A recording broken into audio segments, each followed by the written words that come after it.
भगवान कहां निवास करते हैं। बड़ा सुंदर प्रसंग, बड़ा ध्यान से सुनिएगा आप लोग। आखिर भगवान रहते कहां हैं, भगवान को कैसे प्रकट किया जा सकता है। एक राजा ने अपने नगर में घोषणा करवा दी, जो भगवान को प्रकट कर देगा मेरे सामने, उसे हम बहुत बड़ा इनाम देंगे। सारे नगर में घोषणा करवा दी। कुछ समय बाद संतों की प्रेरणा से एक बालक राजा के दरबार में आया। उसने कहा कि हे राजन, हम आपके प्रश्न का जवाब देंगे।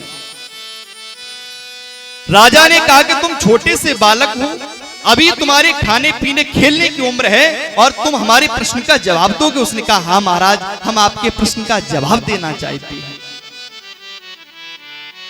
तो राजा ने पूछा हाँ बताओ, भगवान रहते कहां हैं, भगवान को कैसे प्रकट किया जा सकता है। उसने कहा महाराज बता देंगे, लेकिन पहले मुझे भूख लगी है, एक कटोरा दूध मंगवाओ। राजा ने आदेश दिया, मंत्री दूध लेके आया। बालक ने बाएं हाथ पे कटोरा रखा और दाहिने हाथ की उंगली उस कटोरे में चलाने लगा। काफी देर तक चलाता रहा, काफी देर तक चलाता रहा। राजा ने कहा भैया ये क्या कर रहे हो। उसने कहा कि महाराज हमने सुना है दूध में घी होता है। राजा ने कहा हाँ होता है। तो बोले घी नहीं दिखाई दे रहा हमारे, बस घी ढूंढ रहे हैं, घी कहां है इसमें। राजा ने कहा मूर्ख बालक, तुम्हें पता नहीं घी कैसे प्रकट होता है। सबसे पहले इस दूध को गर्म किया जाएगा, गर्म करने के बाद पुनः ठंडा किया जाएगा, ठंडा करने के बाद में उसमें दही या मट्ठा डाल के जामन दिया जाएगा। जब जम जाएगा उसके बाद प्रातः काल में मंथन किया जाएगा, मक्खन प्रकट होगा, उसे गर्म करना पड़ेगा, तब महाराज कहीं घी प्रकट होता है। हे बालक, क्या तुम इतना नहीं जानते। उसने कहा राजन बस बस बस, हम यही आपसे सुनना चाहते थे, हम सब जानते हैं, हम यही आपको बताना चाहते हैं। जब साधारण सा घी प्रकट करने के लिए हमें इतनी बड़ी प्रक्रिया करनी पड़ती है, तो क्या भगवान ऐसे प्रकट हो जाएंगे। फिर क्या करें।